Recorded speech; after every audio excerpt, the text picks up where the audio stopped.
The NASDAQ market is currently closed, with Beyond Meat Inc. having closed its last trading session on Friday, October 31st, 2025, at a price of $1.65 per share, representing a significant intraday drop of minus 0.195 or minus 10.57% from the previous close.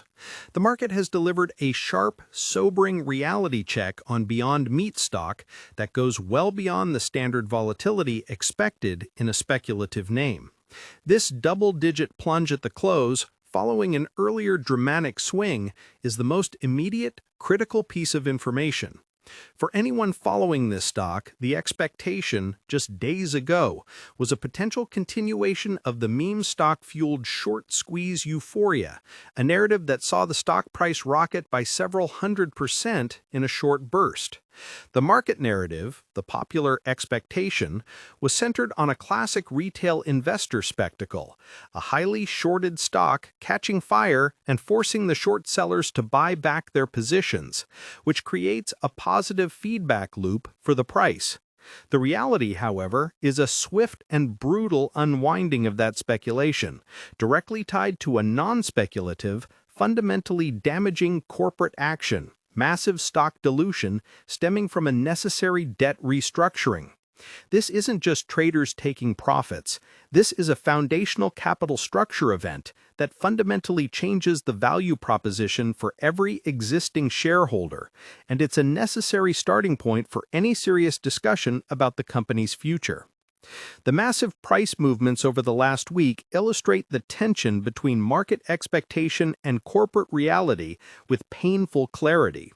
Earlier in the week of October 27th, we saw a staggering run-up, with the stock rocketing, ostensibly fueled by social media buzz, a potential index inclusion in a meme stock-related ETF, and news of an expanded distribution agreement with a major retailer like Walmart. The expectation was that the short sellers, basing paper losses from their negative bets, would panic buy, igniting the mother of all squeezes. This is what generates the intense engagement and high-risk appeal that we see in certain trading platforms, like Robinhood stock trading. However, the true reality emerged almost immediately after the peak. The company had finalized a deal to swap its outstanding zero-coupon convertible senior notes for a combination of new higher-interest convertible notes and, crucially, an extremely large issuance of new common stock, over 300 million new shares. This single action, born of necessity to manage crippling debt, increased the total share count by a factor of over 4, substantially diluting the ownership value for current shareholders. The fact that the lockup on a significant portion of these newly issued shares expired nearly instantaneously only compounded the selling pressure.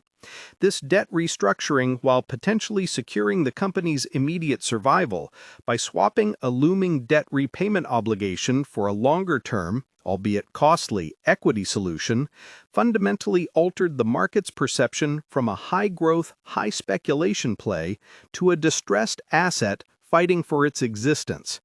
The volume over the last week has been staggering, with billions of shares trading hands, a clear sign of both the speculative frenzy on the way up and the forced liquidation on the way down, overshadowing all other news.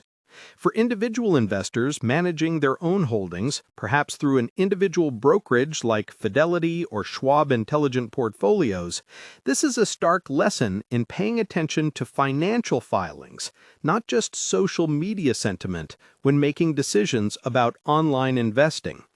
To truly appreciate the current reality, one has to step back and understand what Beyond Meat is and what its business model has become.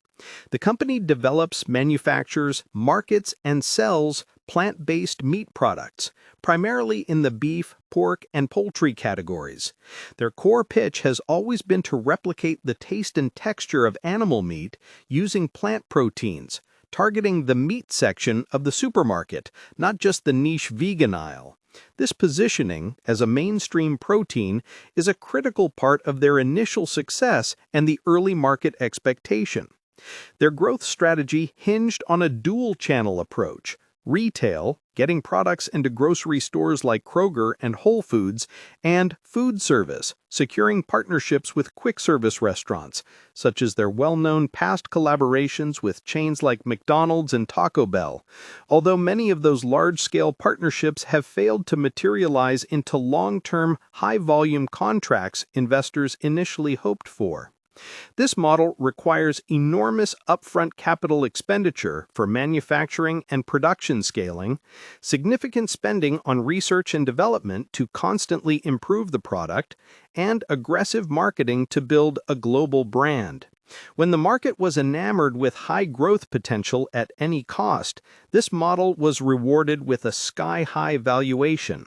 Now, in a high-interest rate, inflation-sensitive environment where consumers are watching their grocery spend, the reality of this capital-intensive, low-margin business has caught up. The company has been persistently unprofitable, reporting net losses quarter after quarter. Their most recent preliminary results for the third quarter pointed to expected revenue of approximately $70 million, representing a significant year-over-year decline. Gross margin is expected to hover around 10 to 11%, a stark figure that underscores the difficulty in achieving profitability at scale. The company's focus, as evidenced by its actions, is now squarely on survival, driving operational efficiencies and drastically cutting costs, including staff reductions, to position the company for being EBITDA positive by the end of 2026.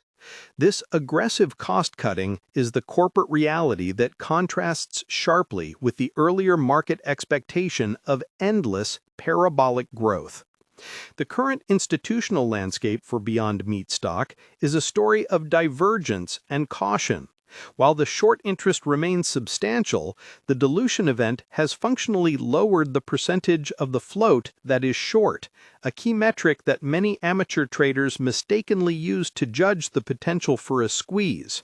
Large institutional holders like BlackRock and Vanguard Group, which manage significant amounts of passive money, including many Fidelity mutual funds and Fidelity ETFs, are still listed among the top holders, but their positions are often a function of index tracking, rather than an active, high-conviction bet on a turnaround. The recent filings show a mixed picture, with some large institutional investors either reducing their stake or exiting entirely, like the fund that reduced its stake from over 5% to 0%. This institutional pullback, visible in the Form 13F filings, indicates that professional money managers are either skeptical of the recovery plan or simply unwilling to hold a stock undergoing such severe dilution and business model strain. They are assessing the situation from a capital preservation standpoint, a completely different lens than the high-risk appetite of retail traders using a platform like SoFi Invest or Interactive Brokers trading platform. Comment below how many shares of Beyond Meat you currently hold, if any, and whether you are primarily using a self-investing platform or if you get investment help from an advisor. The consensus among analysts who are actually covering the stock has a price target that, while significantly higher than the current beaten-down price, also reflects a deep cut from previous highs, with one analyst recently lowering their target to $1.50, dangerously close to the current trading range. This mixed signal is the perfect storm for volatility, a low-float, high-volume trading environment driven by retail sentiment, operating against a backdrop of deteriorating fundamentals and institutional retreat. Looking forward, the future outlook for Beyond Meat is a delicate balancing act between potential catalysts and existential risks, all framed by the core tension of expectation versus reality. The expectation is that the cost-cutting measures, the new avocado oil-based product formulations, and the expanded retail distribution will finally lead to sustained profitability. The company's stated goal is to reach a 20% gross margin and achieve run-rate EBITDA positive operations by the end of 2026. This is a clear, tangible reality for investors to track. If they execute on this, it would represent a significant positive catalyst. However, the risk is massive. The primary risk is the simple reality that consumer demand for plant-based meat has softened considerably.